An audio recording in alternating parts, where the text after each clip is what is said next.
Welcome to the deep dive. Ever get deep into a really dramatic story, edge of your seat stuff, and then the ending is, well, surprisingly short, but kind of profound? That's exactly where we're heading today. We're diving into Esther Chapter 10. It's one of the shortest chapters in ancient texts, but incredibly significant.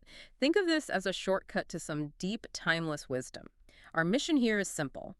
Unpack the wisdom in these few verses, see how it clicks with your life today, and importantly, how it might just strengthen your trust, your connection with the divine. It should be, well, quite an exploration. It really is striking, isn't it? Just 3 verses. But that brevity, it almost makes the message hit harder, gives it real power. Okay, so let's set the stage. For anyone maybe not fresh off reading Esther, how does this super brief final chapter wrap everything up? What happens in those 3 verses? Well, it wraps things up pretty quickly, establishing the new normal after all the drama.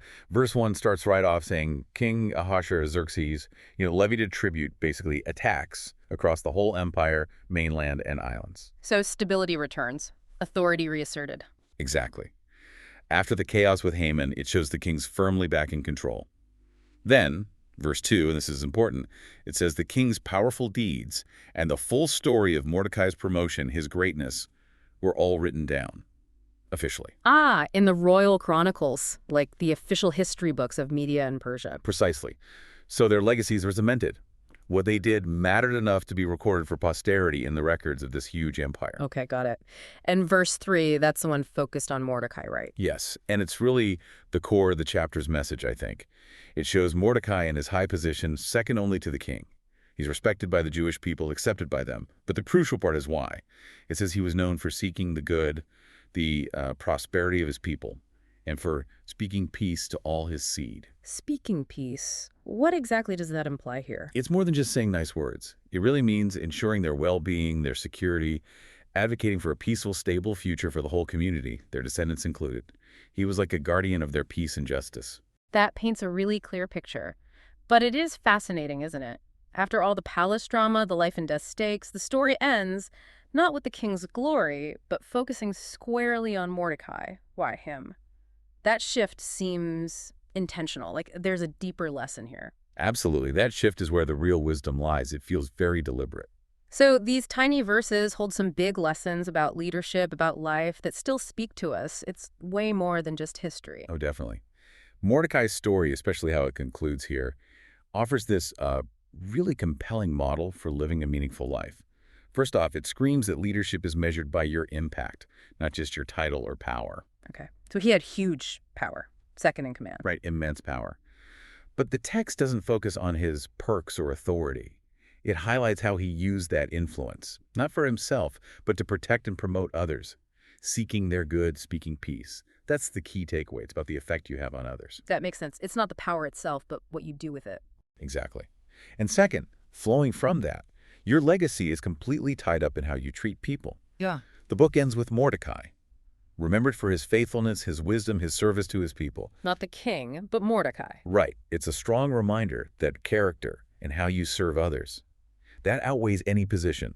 People might forget your job title, but they remember how you treated them, the difference you made. That resonates. So the third point. Peace and justice really do go together. Mordecai spoke peace, meaning he worked for their security, their welfare. True leadership isn't just about winning. It's the hard work of building trust, stability, lasting peace. It's about building, not just gaining. Building peace, not just winning battles. I like that. And finally, there's this contrast. Lasting recognition comes from faithful service, not, chasing the spotlight. Our world loves flash and fame. True. But Scripture consistently points to quiet, steady, people-focused leadership as what's truly honorable. Mordecai wasn't looking for fame. He was just consistently doing the right thing for his people. His legacy is built on that service, not status. That difference between like temporary fireworks and a river that keeps flowing, that's powerful. So the big question, how does this ancient stuff actually help us today? I mean, for someone listening, juggling everything life throws at them, what's the practical advice here? How does Mordecai's quiet leadership translate into, say, your life at work or home or in your community? Well, it's incredibly relevant no matter your title. First, think about your influence. Everyone has some work, family, friends, online maybe. Mordecai's example challenges you to use it to lift others up. Even in small ways. Absolutely. Yeah. Advocate for someone, offer encouragement, be a force for good in your own circle. It's a conscious choice. Second, think about integrity defining your legacy. Remember, the chapter closes on Mordecai's character. Are you building trust by being reliable, honest? Are you speaking peace, fostering harmony, fairness, even when it's hard? Mm, It's about principle over popularity. that's a tough one sometimes. It is. Third, don't discount faithfulness behind the scenes. Mordecai wasn't seeking applause. He just kept showing up, doing the right thing day after day. That quiet consistency, it builds real, lasting impact, often more than big, visible actions. So the steady, everyday effort matters hugely. Immensely. And finally, maybe the simplest takeaway. Do good quietly, but consistently. Real, positive change often happens in those small, unseen moments. Choosing integrity when it's inconvenient, helping someone without needing credit, opting for grace over ego. That's how you build a legacy of positive impact. It really brings these big ideas down to earth, doesn't it? These aren't just principles for ancient royalty. They're for us right now in our everyday decisions. Okay, but let's push this a bit deeper. Beyond just practical success or good leadership skills, how can embracing these ideas, this example of Mordecai, actually strengthen your spiritual life? Yeah. How does it connect to your relationship with God? That's a really crucial connection. Because Mordecai's actions, his faithfulness, his commitment to his people's well-being, especially under pressure, they reflect a deep trust in principles that align with, well, divine wisdom. When you choose that path yourself, integrity, service, quiet commitment, it can build your own trust in that higher purpose. It shows that living this way isn't just ethical, it feels inherently meaningful, like you're aligning with a deeper design. So living out these values connects you more strongly. I think so.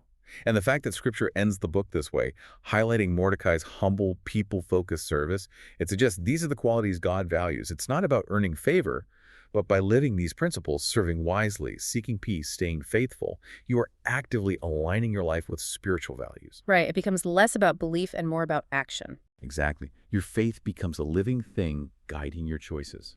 And that active participation, demonstrating those values day by day, naturally strengthens your personal sense of connection and trust with the divine through those very actions.